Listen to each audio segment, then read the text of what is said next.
I'm good. So in 1955, in Syria, there was a family of 5, a mother and a father and 3 daughters, who decided to flee the country, flee Syria, and head to America. Now, the father told the wife and the 3 daughters, listen, I'm going to go to America, I'm going to go to California, I'm going to get everything set up, and then 3 weeks later, you and the 3 daughters come meet me in California.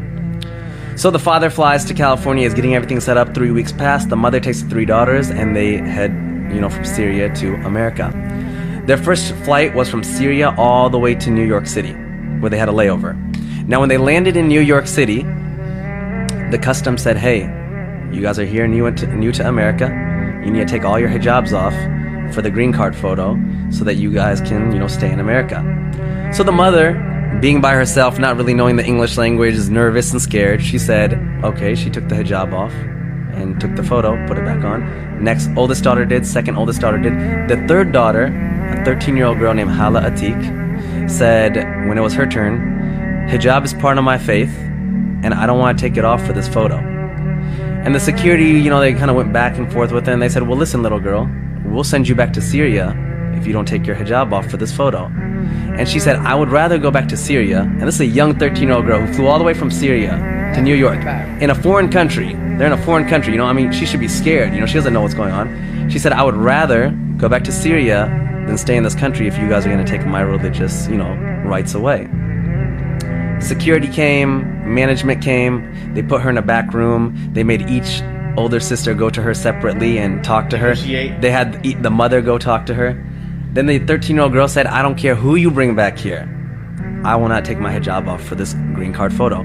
After 2.5 hours passed, the whole security's there, management's there, cops are there. They finally said, hey, little girl, you can keep your hijab on, you can take the photo. And I have the photo, it's a beautiful photo, it's a black and white photo. What year is this again? What was this? 1955. Wow. Now the mom is super upset at this time because she's nervous, she's missing her husband. Syria to New York is not an easy flight. And she's like, you're so stubborn, why don't you just listen to me?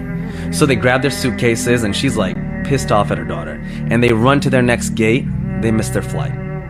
So now this family who spent all their money, they're like, Syrian refugees, they're now like even more scared and even more worried. And the mom's like, now what do we do? They go to United Airlines, they talk to them, they negotiate, they're like, well, we can't do anything, you guys are making it difficult. Finally, they mutually agree that we'll put you on the next flight to California. They get on the next flight. While they're flying to California, the mom is yelling at this 13-year-old girl like the entire time, like, you're so stubborn, I miss my husband, I'm tired. They land in California, and their husband's, the father's there, and he's in tears and he's crying. And he's like, you're alive, you're alive.